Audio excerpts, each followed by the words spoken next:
Hi guys, in this video I'm gonna show you how you can enable TPM 2.0 on your ASUS motherboard. So very first thing we need to do is to get into the BIOS.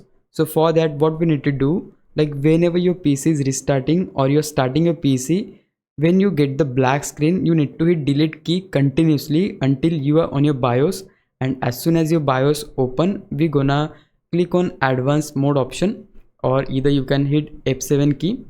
Once you open the advanced mode, now we need to head over to advanced section, and just right here we have the section PCH FW configuration. So open that up, and yeah, here you can see that there is a section called TPM device selection, and just right here we need to set this on enable firmware TPM.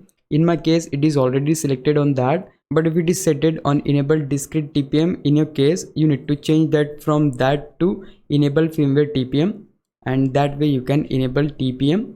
And to save these changes, hit F10 key from the keyboard, and just here we need to click on OK.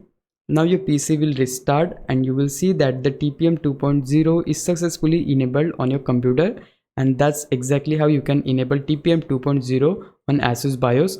If you found this video helpful, please leave a like, subscribe the channel. I'll meet you in the next one. Bye bye.